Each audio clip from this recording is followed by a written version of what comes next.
आप प्रोग्राम देख रहे हैं कार्डियक क्लिनिक। ये प्रोग्राम हर जुमेरात को लाइव K2 पर पेश किया जाता है और नाजरीन ये दिल के मरीज़ों के लिए स्पेशल प्रोग्राम है जिसमें अगर आप कार्डियक पेशेंट हैं तो कॉल करके प्रोग्राम का हिस्सा बन सकते हैं। हमारे प्रोग्राम में शामिल होने के लिए हमारा टेलीफोन नंबर है 051 945 0031।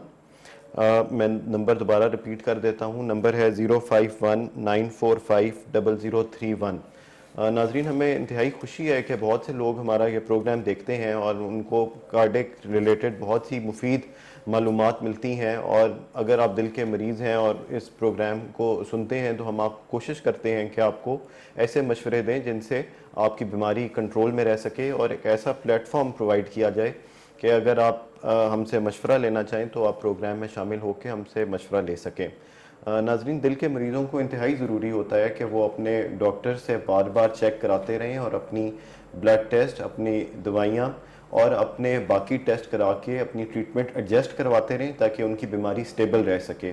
क्योंकि एक ये ना ख़त्म होने वाली बीमारी होती है और एक जंग होती है जो कि हमने एक लंबे अरसे के लिए लड़नी होती है और अपनी बीमारी को कंट्रोल में रखना होता है। हमने ये भी देखा है कि जो हमारे मरीज़ दवाइयाँ बाकायदगी से खाते हैं उनमें कम कॉम्प्लिकेशंस होती हैं और वो दवाइयों से ही बहुत अच्छी और हेल्दी ज़िंदगी गुजार सकते हैं और उन्हें इमरजेंसी के चक्कर नहीं लगाने पड़ते और वो वैसे उनकी तबीयत अच्छी रहती है।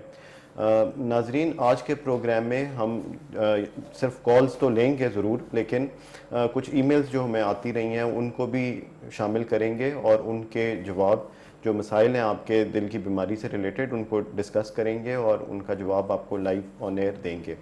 अब मैं इंट्रोड्यूस कराना चाहूँगा अपने गेस्ट को। हमारे गेस्ट पाकिस्तान के मशहूर कार्डियोलॉजिस्ट हैं। आप चीफ इंटरवेंशनल कार्डियोलॉजिस्ट हैं मेडिकेयर कार्डियक सेंटर चक शहजाद इस्लामाबाद।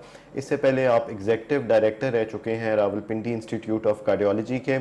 आप कमांडिंग ऑफिसर रह चुके हैं armed forces institute of cardiology के। आप personal physician to president and prime minister of Pakistan भी रह चुके हैं। आप हैं major general retired Azhar Mahmood Kiani Hilal Imtiaz military. अस्सलाम वालेकुम sir. Sir, welcome to the show. Sir, आज इस प्रोग्राम शुरू करते हुए इसका आगाज़ इसी तरह करें कि दवाई इस्तेमाल करनी दिल के मरीज़ों के लिए कितनी ज़रूरी है और कुछ लोग होते हैं बीच में अपनी मर्ज़ी से दवाई स्किप करते हैं और उससे फिर प्रॉब्लम्स होती हैं। तो आज हम प्रोग्राम का आगाज़ दवाई खाने की रोज़ाना के लिहाज से डेली रेगुलरली कितनी इम्पोर्टेंस है?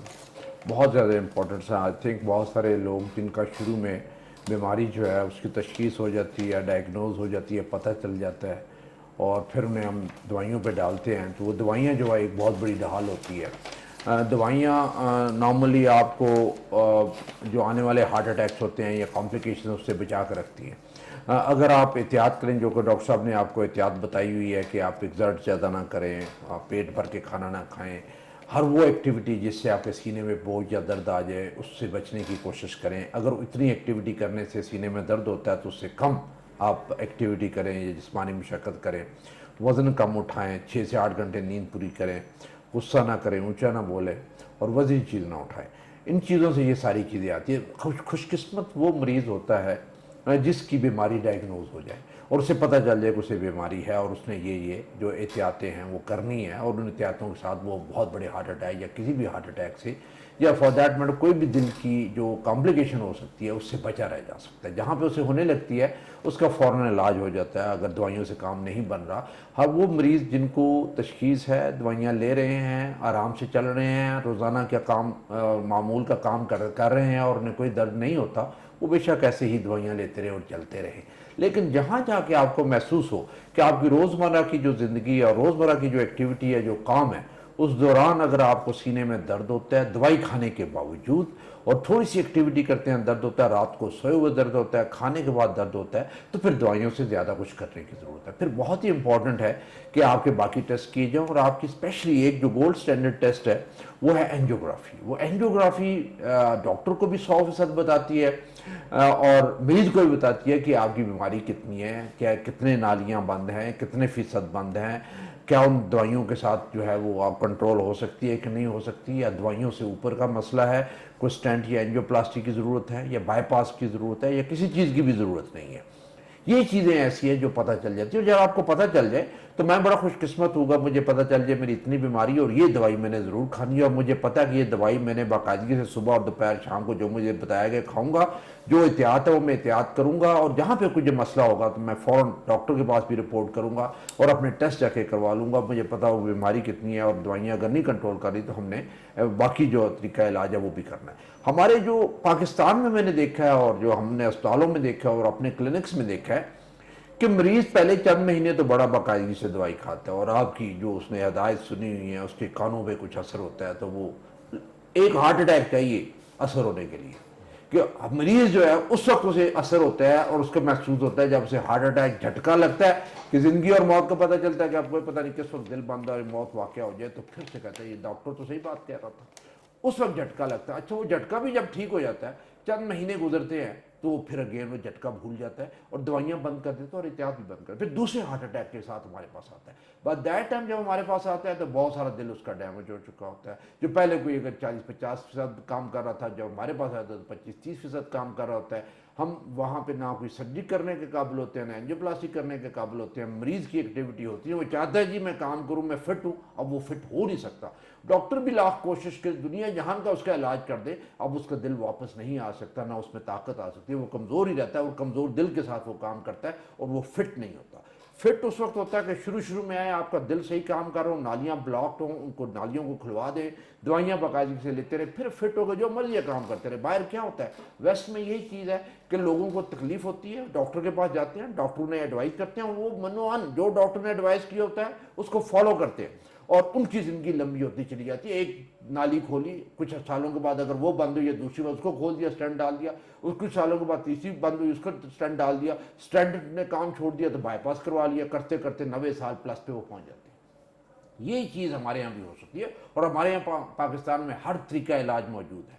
इसमें कोई लेटेस्ट आप हार्ट का इक्विपमेंट ले, सवाई हार्ट ट्रांसप्लांट के पाकिस्तान में हर अस्पताल में जो दिल के अस्पताल है वहाँ पे ट्रीटमेंट मौजूद है। लोगों को सिर्फ एक जो चीज़ रखनी चाहिए कि दवाई अपनी बाकायदगी से ले, जो हदायत बताएं उस पर अमल करें, तो इंशाल्लाह आपकी भी वो लॉन्जेविटी जो लाइफ की है कि अगर आप 70, 80, 90 साल तक इस बीमारी के साथ दवाइयों के साथ चल सकते हैं। सर, एक कॉलर हमारे साथ हैं, उनको प्रोग्राम में शामिल करते हैं।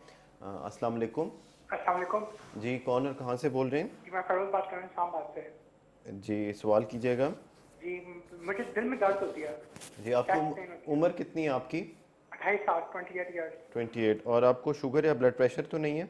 शुगर और ब्लड प्रेशर नहीं है। ठीक है। और आपकी फैमिली में दिल का मसला तो नहीं, आपके वालिदैन फैमिली में पेरेंट्स? नहीं है दिल का मसला, फैमिली में नहीं है दिल का मसला। नहीं है। और आप स्मोकिंग तो नहीं करते? स्मोकिंग नहीं करता मैं। वज़न ज़्यादा तो नहीं है? नहीं, वजन ज़्यादा नहीं है। ठीक है। क्या ये दर्द जो है वो एक्सरसाइज पे भी होता है या चलने फिरने पे भी होता है? हर वक्त होता है, हर वक्त होता है, मुसलसल दर्द होता है। ठीक है शदीद किस्म का। जी, ठीक है। क्या आप एक्सरसाइज करते हैं?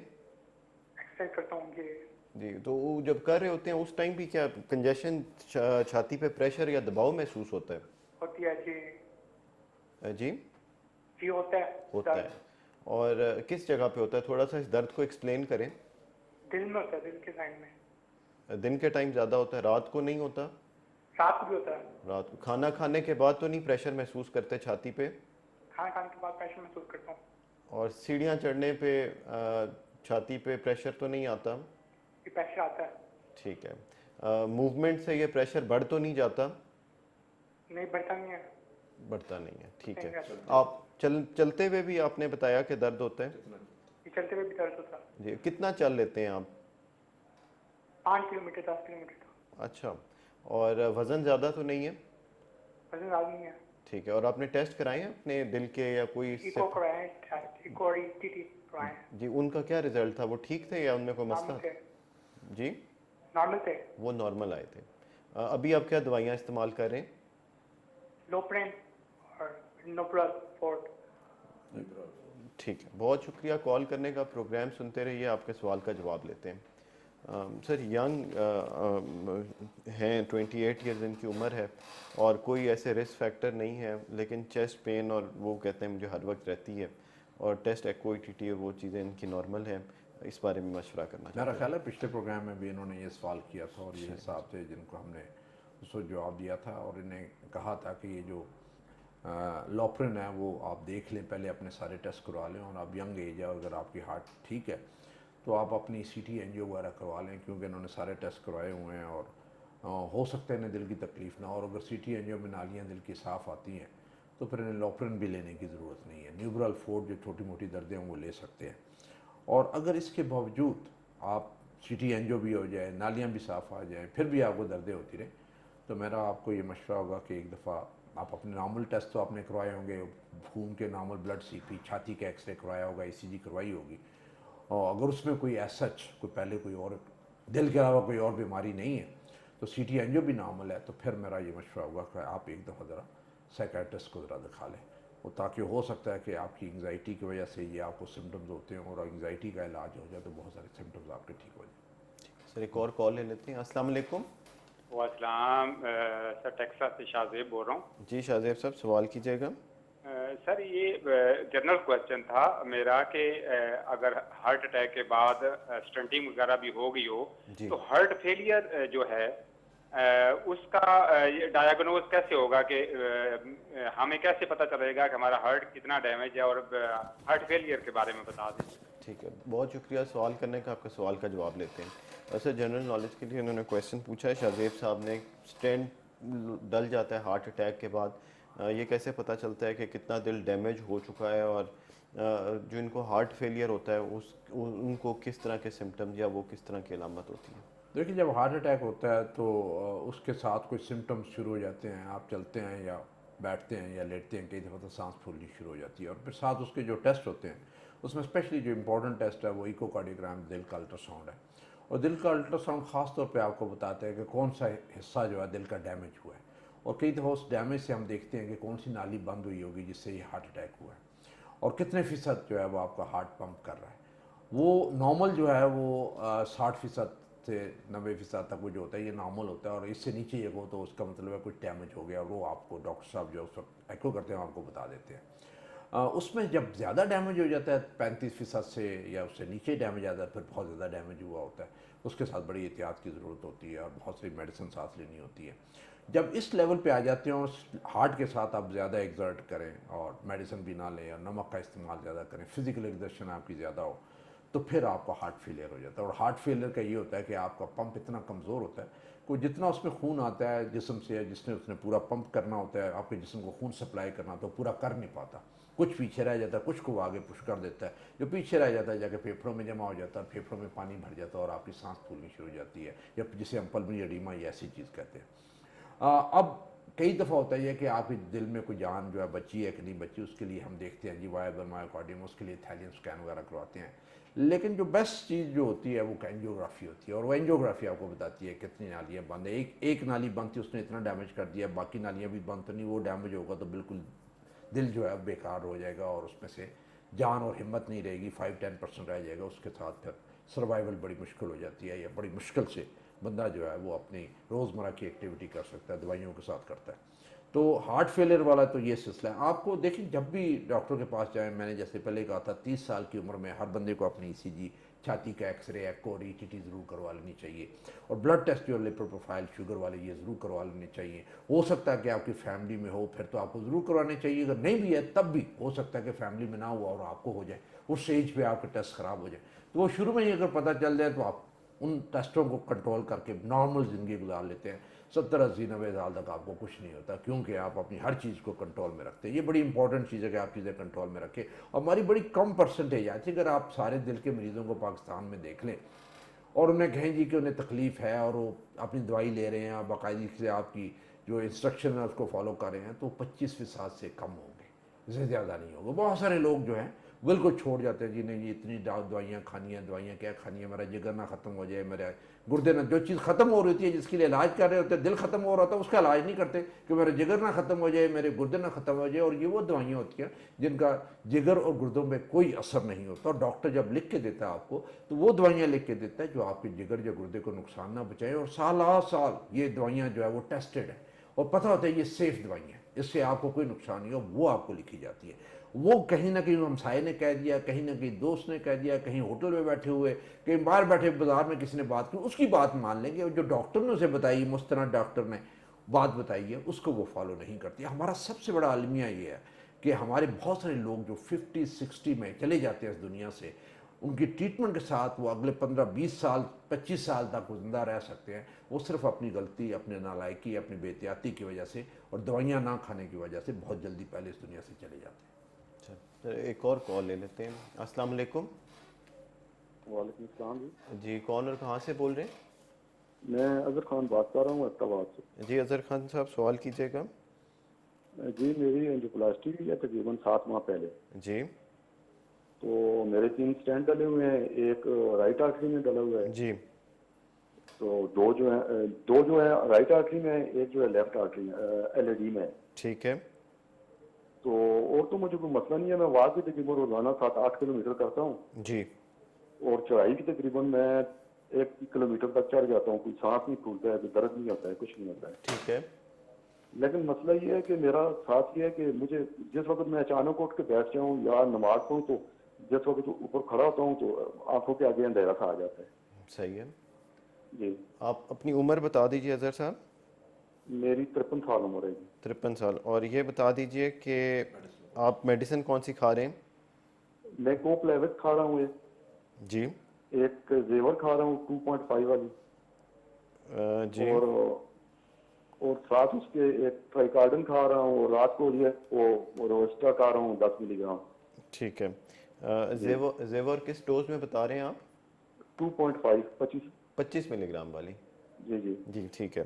हाँ जी। और ये बता दीजिए कि आपका दिल कितने % काम कर रहा है? एको टेस्ट हुआ होगा, उस पर लिखा होगा। इको 60%। 60%। उसमें एक डायस्टोलिक डिसफंक्शन है ग्रेड 1।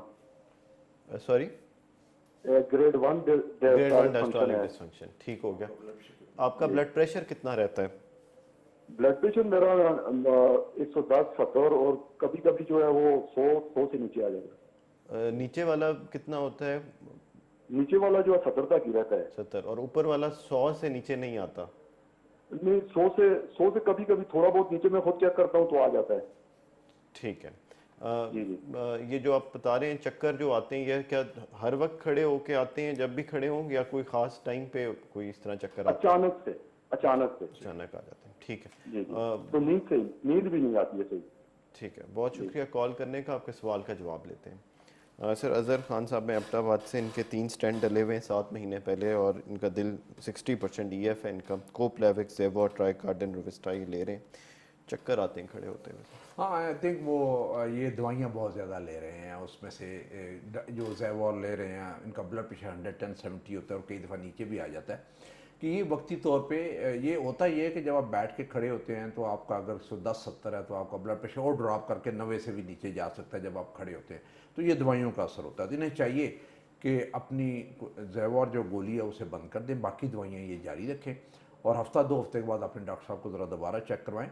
अगर आपका ब्लड प्रेशर 140/90 और 120/80 और इसके दरमियान में रहे तो ठीक है। 5 से नीचे आए तो फिर आप जो ब्लड प्रेशर वाली दवाई उसकी डोज रिड्यूस कर दें। आज से आप ज़ेवॉर बंद कर दें तो इंशाल्लाह आपकी जो है वो जो चक्कर आते हैं खड़े होने से वो कम हो जाएंगे। दूसरा ये है कि जब भी आप खड़े हों, अचानक झटके के साथ खड़े ना हों, आराम से उठ के खड़े हों, थोड़ा सा टेबल का सहारा लें या चारपाई का सहारा लें और जब स्टेबल होने लगे तो फिर चलना शुरू करें। और स्पेशली रात को जब आप सोते हैं और बाथरूम जाते हैं तो आप जब खड़े होते हैं तो आपकी दिमाग सारा सोया होता है, रिफ्लेक्सेस सारे सोए होते हैं और जब आप बैठते हैं तो आपका ब्लड प्रेशर नीचे पाँव में टखनों में चला जाता है और आप सर के ऊपर कोई ब्लड नहीं रहता और आपको चक्कर आने शुरू हो जाते हैं।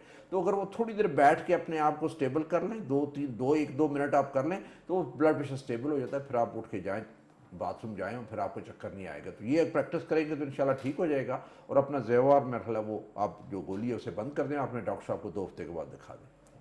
से कमर्शियल ब्रेक का टाइम हुआ है। नाजरीन हाजिर होते हैं छोटी सी ब्रेक के बाद। बैक नाजरीन, आप प्रोग्राम देख रहे हैं कार्डियक क्लिनिक। हम लाइव कॉल लेकर आपका अगर कोई मसला है तो हम डिस्कस कर सकते हैं। दिल का कोई मसला है, कोई हार्ट पेशेंट है, अगर आप एक कॉलर हमारे साथ हैं, उनका फ़ोन कॉल ऐड शामिल करते हैं प्रोग्राम में। अस्सलाम वालेकुम। Hello hello hello.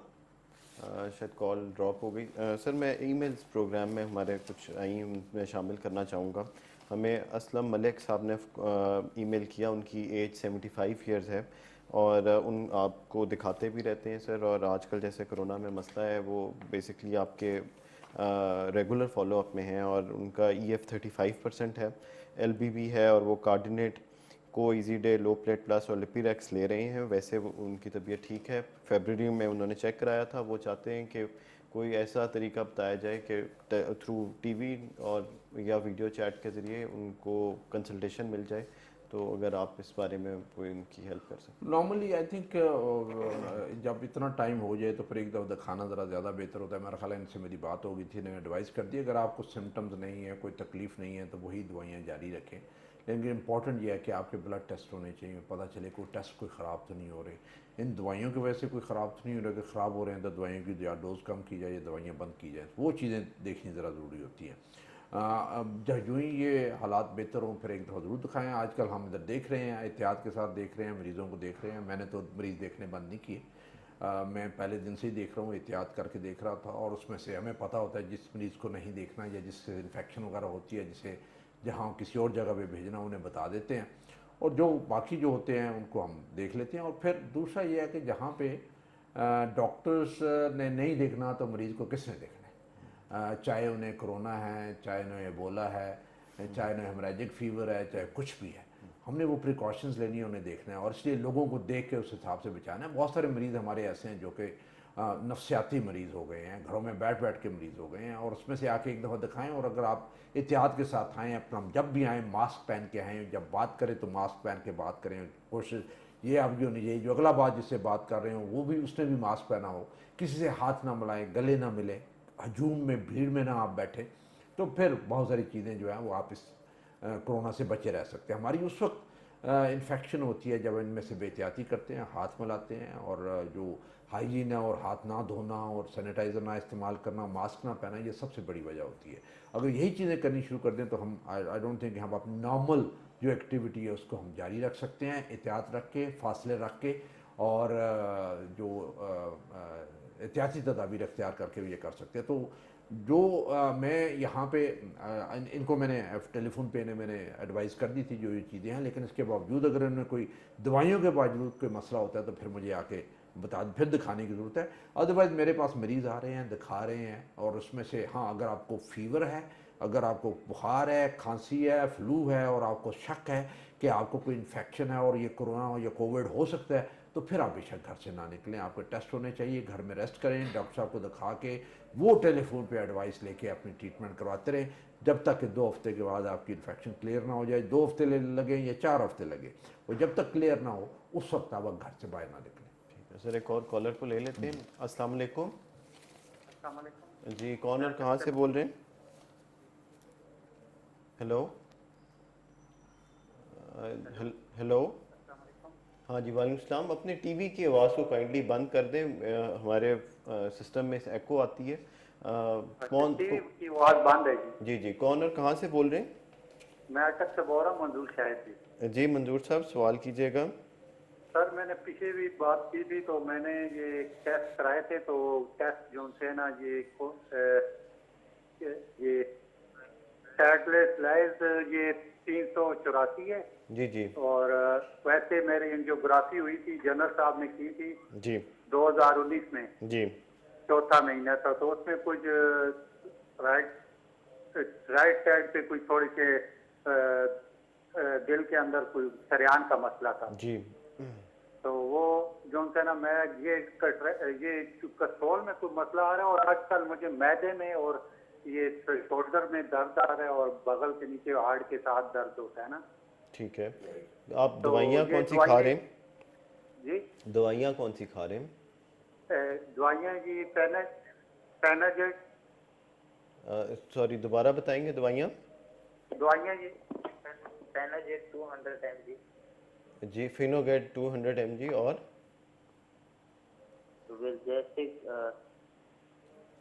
जी बेटालो जी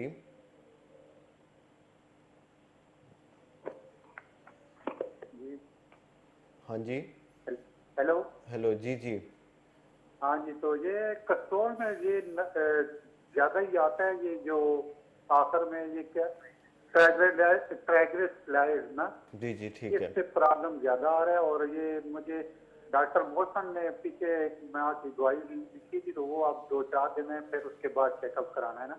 ठीक है। तो उन्होंने ये टेस्ट कहा था, टेस्ट भी कराया, मगर जब उठता हूँ तो चक्कर भी आते हैं, और सर आजकल मैदे में दर्द सा शुरू होता है, दर्द उठता है क्या तो सीने में आता है ना। जी दवाइयाँ तो आपकी ये हमें मैंने डॉक्टर साहब से मशवरा जी करना था, ये इससे प्रॉब्लम मुझे बता जी दें कि मंजूर साहब क्या आपके आपने अपनी हालांकि दवाई भी नहीं छोड़ रहा ना, जी कंटिन्यूज खा रहा हूँ। जी मंजूर साहब आपने दवाइयाँ बताई हैं, हमें समझ नहीं आई, अगर दोबारा बता सकें। हाँ जी, फिनोगेट दोबारा बता देते हैं, जी जरा दोबारा बता देते हैं। क्लियर करके बताएं थोड़ा सा। पैनाजेट जी 200 mg, जी बेटालॉग और विलजेस्टिक। ठीक है, बिल्कुल ठीक है।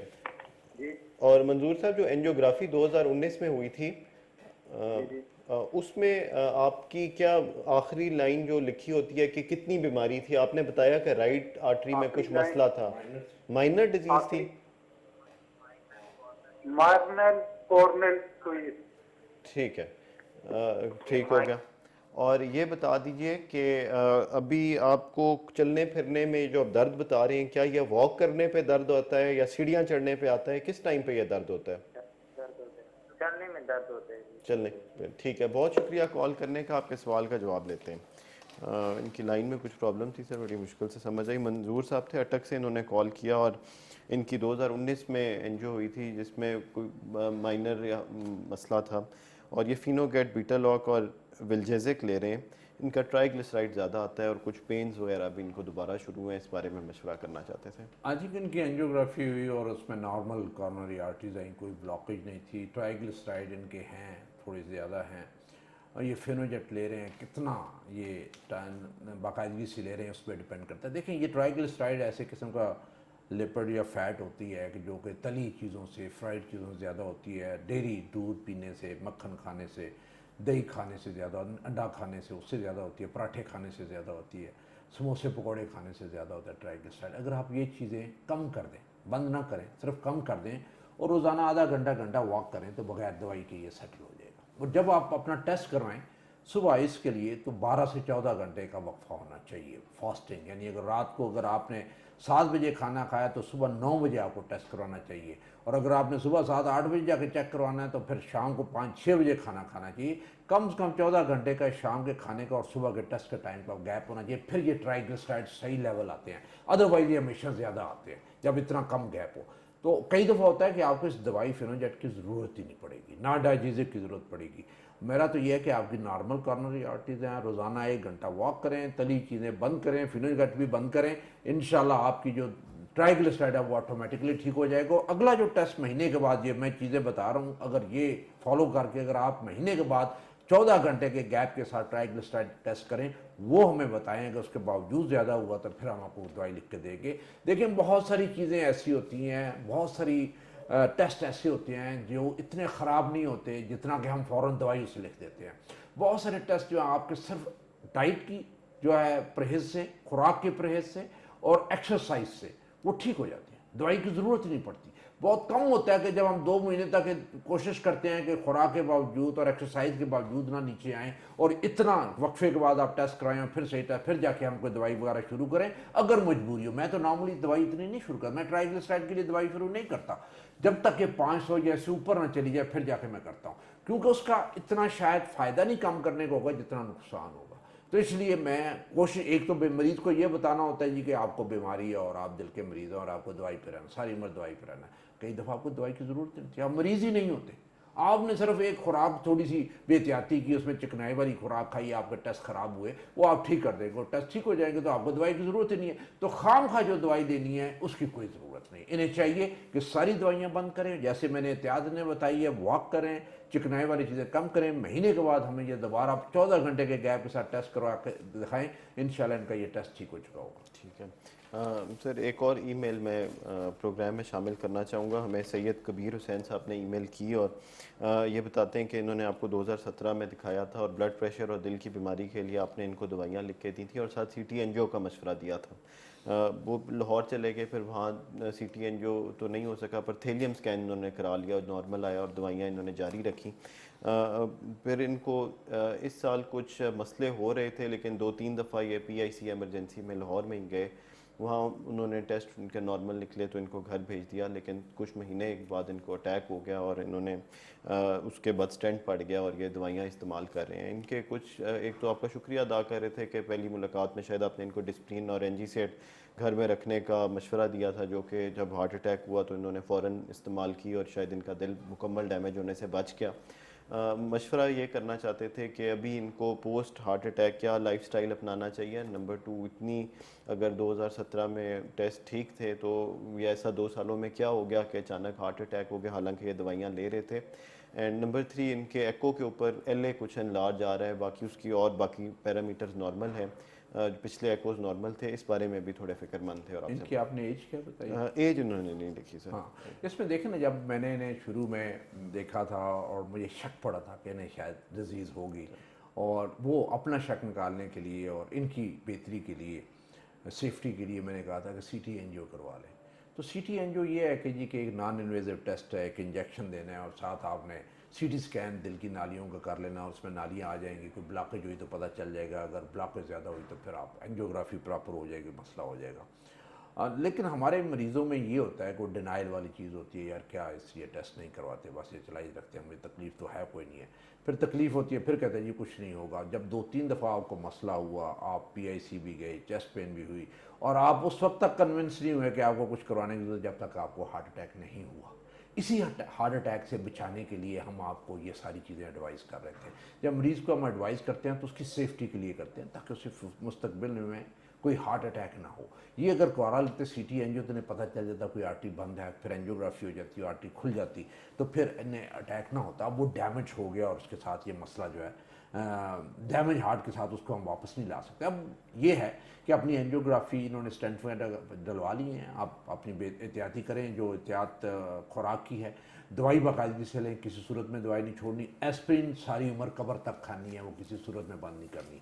जो उन्होंने दूसरी आपको दवाई लिखी होगी एस्प्रिन के साथ ब्लड पतला करने वाली क्लोपिडोग्रिल, चाहे वो लो फ्लैट में है, नो क्लॉट में है या प्लेविक्स में है, वो आपने 1 साल पूरा लेनी है। और 1 साल के बाद जब डॉक्टर की एडवाइस पे, जिसने आपकी एंजियोप्लास्टी की, वो बेहतर जानता है उसने कितने स्टेंट डाले हैं, आपकी नालियों की क्या हालत थी, क्या उसमें कॉम्प्लिकेटेड थी, डिफ्यूज डिजीज थी, उसमें क्लॉट बने हुए थे, क्या आपको ये जारी रखने की ज़रूरत है क्लोपिडोग्रिल एस्प्रिन के साथ के नहीं। अगर जारी रखने की ज़रूरत है तो वो भी साथ जारी रखें, लेकिन एस्प्रिन जो है सारी उम्र खानी है, कब्र तक खानी है, वो किसी स्टेज में भी बंद नहीं करेंगे। बंद करेंगे तो आपका स्टेंट में खून जमा हो जाएगा और आपका स्टेंट बंद हो जाएगा। आप दवाइयाँ बाकायदगी से लेते रहें, एहतियात बाकायदगी से करते रहें, लेते रहें। 3 महीने के बाद अपने आप डॉक्टर को ज़रूर दिखाते रहें, ब्लड टेस्ट करवाते रहें, साल में 1 दफ़ा ETT या थैलियम स्कैन ज़रूर करवा लें। और वो अगर आपको बताए, देखिए थैलियम स्कैन जो है ना, वो भी 30% बीमारी मिस करता है। 70% तो वो बता देता है, 30% बीमारी जो है उससे पिक ही नहीं होती। यही हाल ETT का। ETT जब आप करते हैं तो 60% तो पिक कर लेता है, 40% तो पिक नहीं करता। वो होती है दिल की बीमारी, ETT में पता ही नहीं चलता।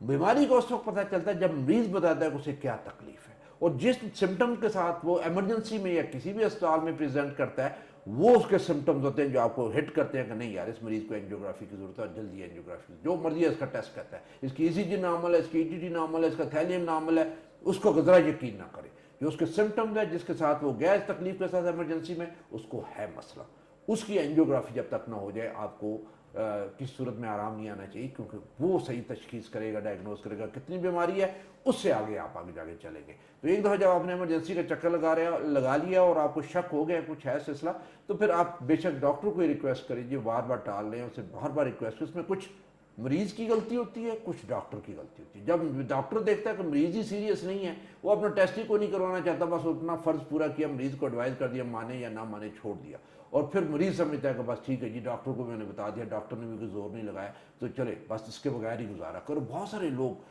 जिनको हम शुरू में बताते हैं और उनके हार्ट अटैक से बच सकते हैं, जो उन्हें एडवाइस करते हैं उसको फॉलो नहीं करते, और फिर जब प्रेजेंट करते हैं हार्ट अटैक के साथ, तो फिर नहीं यकीन होता कि जो डॉक्टर कह रहा था वो ठीक बात है। इसलिए शुरू से जो डॉक्टर आपको मशवरा दें उस पर अमल करें, दवाइयाँ बाकायदगी से लें, जो जो एहतियात बताए वो एहतियात करें, जो टेस्ट आपको बताए जो बहुत ज़रूरी टेस्ट है जिससे डायग्नोसिस होता है वो ज़रूर करवाना चाहिए। वो मरीज़ जिनकी फैमिली में हार्ट अटैक का जो है वो हिस्ट्री है, यानी 40-50 साल में लोगों को हार्ट अटैक हुए हैं, और आपको थोड़ा सा शक हुआ कि चेस्ट पेन ना हुआ और आपकी ईटीटी भी नॉर्मल है, थैलियम भी नॉर्मल है, मैं कहूँगा ऐसे लोगों को जिनका 40-50 साल में हार्ट अटैक हुआ, डेथ हुआ फैमिली में, उनको अपनी एंजियोग्राफी या सीटी एंजियो ज़रूर करवानी चाहिए।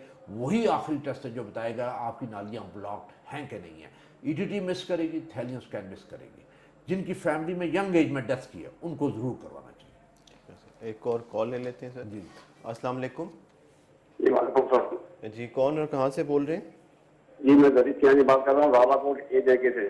जी, सवाल कीजिएगा। सवाल मेरा ये है कि मैं डॉक्टर साहब से चेकअप करवा रहा हूँ 2014 से, मुझे टेस्ट भी पड़े हुए 2014 में। जी तो प्रॉपर में ऐसे चेकअप करवा रहा हूँ, अभी 1 महीने से बस नहीं हुआ है। मैंने फोन किया था कह रहे कि RAC में जो है ना OPD बंद हो गया है। जी जी तो इनसे पूछना मुझे ये था कि इन्होंने मुझे गोली जो एडवाइस किया था राइजिक 40 mg, जी उन्होंने कहा था कि ये 1 महीने तक ये खा के देखे। उसके अलावा मैं जो खा रहा हूँ लोप्लेट 2.5 नाइट्रोमिन और लिपरेक्स 20 mg, जी। तो ये मैं खा रहा हूँ। और ये कैप्सूल के बारे में उन्होंने कहा था कि 1 महीने तक ये आप खा के चेक कर लें क्या पोजीशन है। तो वो अभी खाते हुए मुझे 2 महीने 3 महीने हो गए। राइजक खाते हुए, ठीक है। अभी कोई हाँ, तो तकलीफ? मैं खा रहा हूँ इसलिए दूसरा ये है कि मैं जो थोड़ा चढ़ाई में थोड़ा तेज जब चलता हूँ थोड़ी जलन की होती है, उनको प्रॉब्लम नहीं होती, नहीं होता कुछ नहीं। थोड़ा तेज चलें तो क्या होता है? जलन होती चढ़ाई में थोड़ी सी जलन होती है। ठीक है, ठीक है। हाँ, और ये बताइए कि आपकी अपनी उम्र बता दीजिए प्लीज़। मेरी उम्र तकरीबन 53-54 है। 53-54। और आखिरी दफ़ा आपने कब चेकअप कराया था? अरे लास्ट में चेकअप मैं फरवरी में करवाया था। फरवरी? सॉरी जनवरी में करवाया था। जनवरी में कराया था। और आपके खून के टेस्ट सारे और एको वगैरह सब कुछ बाकी ठीक? हाँ सब, हाँ बिल्कुल मेरा सब कुछ सही है, बिल्कुल है पॉइंट। जब मैं चेकअप के लिए जाता हूँ इन्हीं के पास जाता हूँ, ज्ञानी साहब के पास। ठीक हो गया। तो पूरा मुकाबला चेकअप टेस्ट लेके जाता हूँ, वहाँ में भी टेस्ट करवाता हूँ, वो सब मेरी ठीक है, ओके। ठीक हो गया। हाँ। अभी ये जो आपने राइजेक जो खानी शुरू की है, इसके बाद ये जलन वगैरह कुछ कम है या नहीं? इससे कोई फर्क नहीं है? थोड़ी कम है, थोड़ी सी कम है वो, लेकिन वो भी चलने में होती है। स्पीड में अगर चलूंगा तो होगी, ऐसे नहीं होती है। ठीक है। कितना चलने के बाद जलन शुरू होती है और क्या ये? जैसे कि असल में हमारे यहाँ पे थोड़ा चढ़ाई होता है ना, थोड़ा चढ़ाई चढ़ के जाएगा थोड़ा तेज, जी जी। तो थोड़ी जलन होगी। अगर आस्ता आस्ता चलेंगे उससे कुछ भी नहीं होगा। ठीक हो गया। तो बस ये, हाँ इसके बाद तो दूसरा ये होगी कि अभी मैंने दोबारा चेकअप करवाना था, अभी क्या है कि RAC में OPD बंद हो गई है। जी, उस बारे में भी आपको रहनुमाई करते हैं। प्रोग्राम सुनते रहिए, आपके सवाल का जवाब लेते हैं। सर, ये कॉल थी रावला कोट से और इन्होंने जनवरी में आपको चेक कराया था। लोप्लेट प्लस, कॉनकोर, लिपिरेक्स और नाइट्रोमिंट ये लेते हैं और चलने पे इनको छाती पे जलन होती है। आपसे एक तो शायद मिलना चाह रहे हैं, वो पूछ रहे थे, और राइजेक भी ये ले रहे हैं, जिसके 2-1 महीने से ये ले रहे हैं, और पूछना चाहते थे इसको कंटिन्यू करें कि नहीं करें। जी, सबसे पहले तो राइजेक बंद कर दें, अभी राइजेक की ज़रूरत नहीं है। जो बाकी दवाइयाँ हैं वो कंटिन्यू करें और आप आके दिखा सकते हैं। RAC का मसला, OPD का तो RAC तो मैंने 23 अप्रैल को 23 अप्रैल को छोड़ दी थी, रिटायर हो गया था। और वहाँ पे OPD जो है शुरू है, लेकिन वो एक लिमिटेड किस्म की OPD है, जहाँ पे ज़रूरत है वो करते हैं। रूटीन वाला जो एमरजेंसी तो चल रही है और एमरजेंसी ट्रीट कर रहे हैं, लेकिन मैं अभी वहाँ पे RAC में नहीं बैठता। अभी मैं इधर मेडिके कार्डिक सेंटर जो है चक शहजाद में, यहाँ पे बैठता हूँ। और ये अगर दिखाना चाहे तो अगर दिखा सकते हैं। और ये जो चढ़ाई पे इन्हें जलन होती है तो ये नॉर्मली हो जाती है, जिनको बीमारी थोड़ी होती है, दवाइयाँ होती हैं, और जब नॉर्मल लेवल ग्राउंड पे चलते हैं तो इन्हें तकलीफ नहीं होती। और जहाँ पे इन्हें सीढ़ियाँ या ज़्यादा चढ़ाई चढ़नी पड़ जाए लगातार तो उसमें प्रॉब्लम होती है। उसमें परेशान होने की कोई ज़रूरत नहीं है। अगर ऐसी हो तो आप थोड़ी देर के लिए रुक जाएँ, जब वो जलन ठीक हो जाए फिर आप चलना शुरू कर दें। तो एक दफ़ा मुझे आकर ज़रूर चेक करवा लें, ताकि हम आपके ब्लड टेस्ट देख लें, क्योंकि 6 महीने से ऊपर का आपका टाइम हो गया। एक दफ़ा आकर चेकअप करवा लें। ठीक है सर, एक कमर्शियल ब्रेक का टाइम है। नाजरीन हाजिर होते हैं छोटी सी ब्रेक के बाद। बैक नाजरीन, आप प्रोग्राम देख रहे हैं कार्डियक क्लिनिक। नाजरीन, एक और ईमेल को हम प्रोग्राम में शामिल करते हैं। सर, मीर ज़मान साहब हैं डोमेली से, इन्होंने ईमेल किया और पहले भी ये हमें ईमेल करते रहते हैं। ये ज़ीक और जेस्ट्रिल, लोप्रिन और टेनॉर्मिन इस्तेमाल करते हैं। इनका सवाल ये था कि इनके पाँवों पर सूजन आ जाती है और इस बारे में वो काफ़ी तंगी का शिकार होते हैं और इस बारे में मशवरा करना चाहते थे। उनकी उम्र कितनी है? उम्र सर इस दफ़ा तो नहीं लिखी, मेरा ख्याल है 65 प्लस है सर। हाँ, ये मेरा ख्याल है ज़्यादा बुजुर्ग हैं, शायद 80 प्लस हैं। और देखिए कि ज़्यादा उम्र में पाँव पे सूजन वैसी आ जाती है। ये कोई ऐसी दवाई उनमें से नहीं ले रहे जिस वजह से सूजन आती। कुछ दवाइयाँ ऐसी हैं जिससे पाँव सूज जाते हैं और फिर वो दवाई हम दूसरी उसकी नेमल बदल उसका जो वो दे देते हैं। तो इनका जो रिलेटेड है किसी बीमारी से रिलेटेड नहीं। नॉर्मली 3 मेजर बीमारियाँ हैं जिससे ये पाँव सूजते हैं। एक दिल की बीमारी हो सकती है, जिगर की बीमारी हो सकती है और गुर्दों की बीमारी हो सकती है। लेकिन ज़्यादा उम्र में जो आपकी वेन्स होती हैं जो गंदा खून लेके जाती हैं, उनके वैल्व जो है वो कमज़ोर हो जाते हैं। उस कमज़ोरी की वजह से पाँव जो है सूज जाते हैं, क्योंकि वापस पूरा खून नहीं जा सकता, थोड़ा नीचे रह जाता, पानी बाहर निकल आ जाता। और ये कोई नुकसानदेह या कोई बीमारी नहीं है। आप जब रात को लेटते हैं तो सूजन ठीक हो जाती है, सुबह उठे होते हैं सूजन ठीक होती है, शाम को आखिर में फिर वो सूजन हो जाती है। तो ये नॉर्मल होता है, इसमें कोई फिक्र वाली बात नहीं है। अगर आपके पाँव भारी होते हैं, टांगें भारी होती हैं, जूता तंग हो जाता है, फिर उसके लिए कोई पेशाब आवर गोली लेनी पड़ती है ताकि वो पानी निकले और आपका ठीक हो। लेकिन जब आप पेशाब आवर गोली खाते हैं तो आपके बीच में नमकियात कुछ निकलते हैं, फिर आपकी पिंडलियों में दर्द शुरू हो जाता है, कमज़ोरी शुरू हो जाती है। तो इसलिए देखना यह है कि क्या सूजन को बर्दाश्त करना है या दवाई लेकर उसके साइड इफ़ेक्ट्स लेने हैं।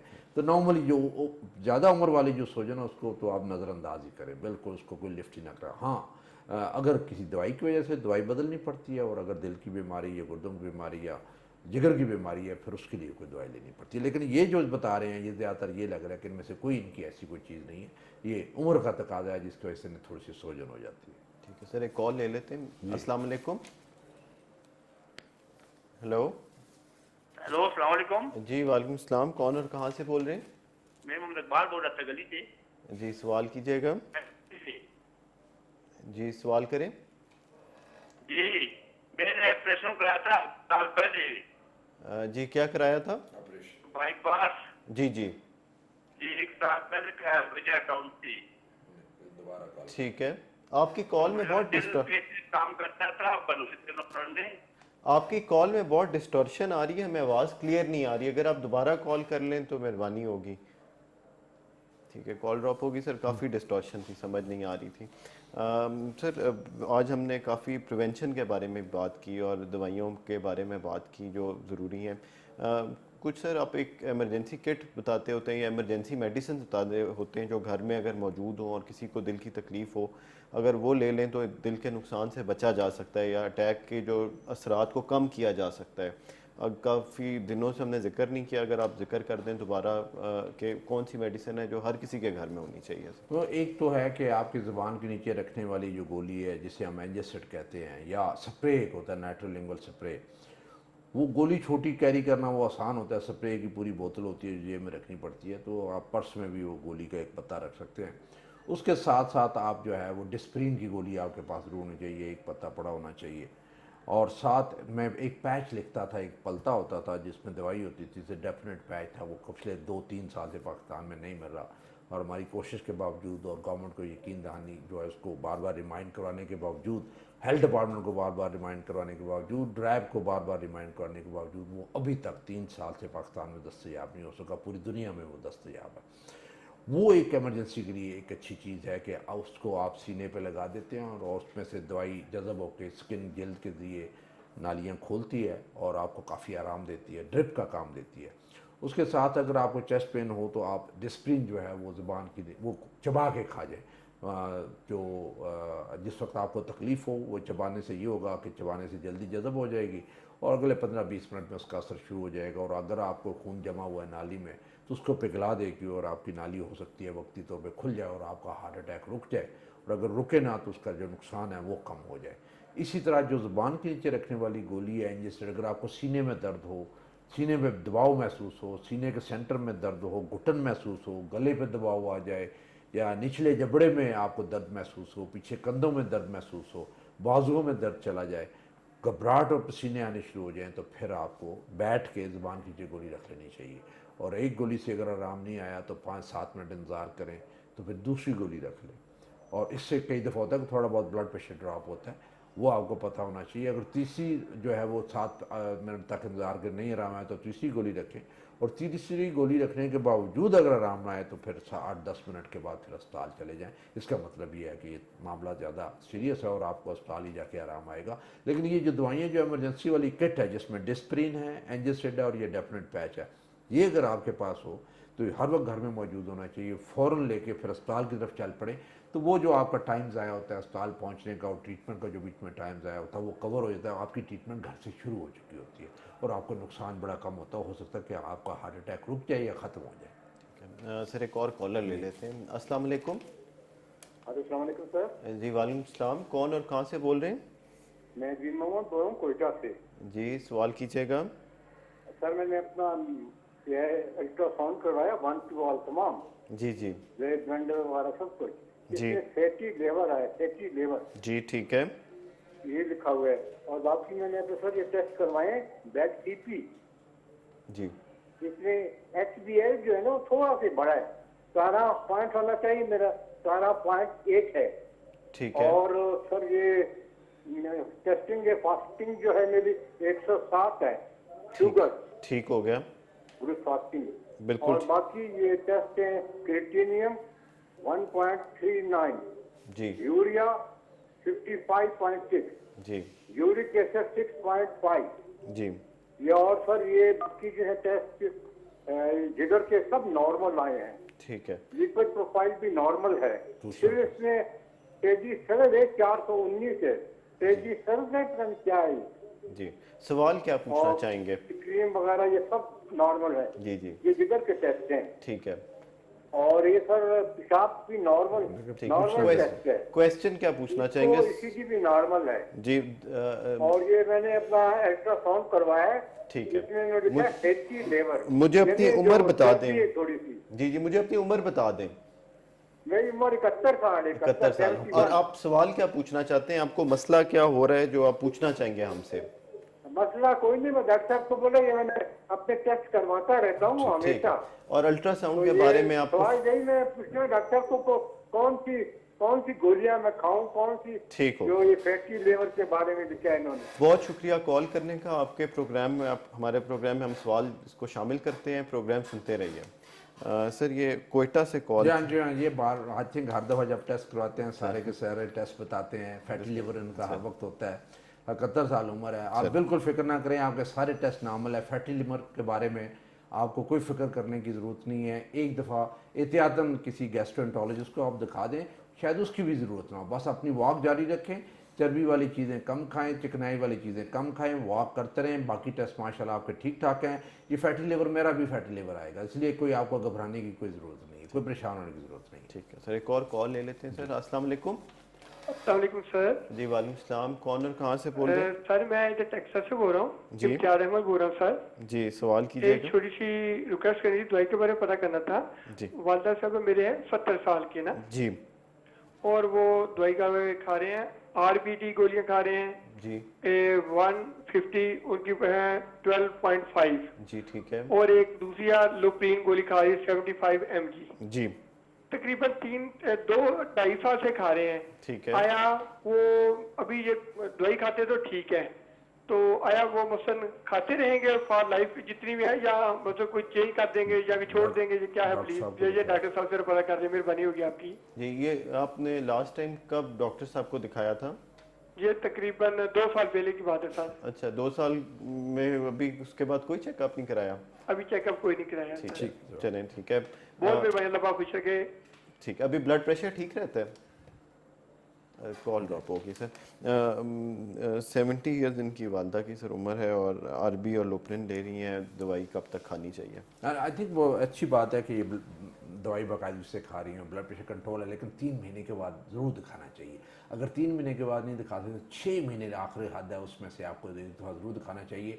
बहुत सारे टेस्ट गुर्दे के ख़राब होते हैं, लिपिड प्रोफाइल ख़राब होती है, शुगर ख़राब होती है, यूरिक एसिड ख़राब होता है, कहीं खून की कमी हो जाती है। ये टेस्ट ऐसे होते हैं जो ज़रूर होने चाहिए। इन्हें चाहिए कि डॉक्टर साहब को ज़रूर दिखाएं, कि बहुत सारी ऐसी चीज़ें हैं जो उससे आगे परेशानी से बच सकते हैं, वो फ़ौरन ठीक हो सकती हैं।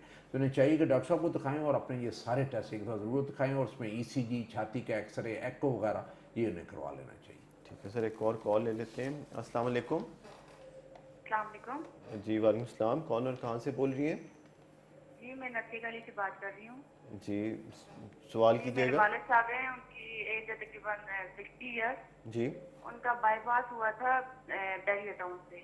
जी बैलून सर्जरी हुई थी, तो उन्हें अब ये मसला है कि यार जो है ना तकरीबन 1 साल से जो है वो जो पेन है ना वो खत्म नहीं हो रहा। छाती का दर्द है, जो स्टिचेस लगे हुए ना, जी जो स्टिचेस है जी वो जी उनका जो पेन है वो खत्म नहीं हो रहा। बाकी तो दिल का मसला नहीं है, लेकिन स्टिचेस में दर्द होती है। ठीक हो गया। आपके सवाल का जवाब देते हैं, प्रोग्राम सुनते रहिए। सर नथिया गली से कॉल थी, इनके फादर का बाईपास हुआ हुआ है और जो स्टिचेस या जो वो जहाँ से जख्म जुड़ता है उधर का दर्द ठीक नहीं हो रहा। जी जी, ये दर्द बहुत सारे लोगों को रहता है और हड्डियाँ वहाँ से जुड़ी हुई होती हैं, अंदर उन्हें कई दफ़ा स्टील की वायर होती है उससे किया होता है, कई दफ़ा उसका दर्द होता है। और ये अगर दर्द, उसके साथ दर्द की दवाइयाँ भी आपको दी जाती हैं। कोशिश ये होती है आप एक्सरसाइज करें, लंबे लंबे सांस लें, ब्रीदिंग एक्सरसाइज होनी चाहिए, और जहाँ पे दर्द हुआ वो दर्द की गोली ले ले। तो इससे कोई परेशान होने की ज़रूरत नहीं है। बहुत सारे लोग जिनकी सर्जरी होती है, ये दर्द होता है, कुछ का ठीक होता है, कुछ को हो जाता है, और छोटा मोटा दर्द रहता है उसको आप परवाह ना करें। अगर आपके डॉक्टर साहब ने आपको देखा और आपकी सारी चीज़ें मेन ठीक ठाक और आपको दवाइयाँ जो दी हुई हैं वो दवाइयाँ जारी रखें, और साथ ही साथ दर्द की दवाई आपके घर में मौजूद होनी चाहिए। जब कभी दर्द हुआ एक गोली ले ली, और अगर उससे ना ठीक हुआ तो सुबह दोपहर शाम 2-3 दिन तक लगातार लिया, जब दर्द ठीक हुआ उसे बंद कर दें। सर प्रोग्राम का वक्त ख़त्म हुआ, चाहता है मैं आपका शुक्रिया अदा करना चाहूँगा कि आपने अपना कीमती वक्त निकाला। नाजरीन, उम्मीद है कि आपको आज का प्रोग्राम अच्छा लगा होगा। अगर आपकी कॉल नहीं मिली तो हमें ईमेल के ज़रिए आप प्रोग्राम में अपना मसला भेज सकते हैं, हम नेक्स्ट प्रोग्राम में शामिल करेंगे। ईमेल एड्रेस है cardiacclinic@k2.tv, cardiacclinic@k2.tv। प्रोग्राम का वक्त ख़त्म हुआ, चाहता है इजाज़त चाहूँगा। अल्लाह हाफ़िज़।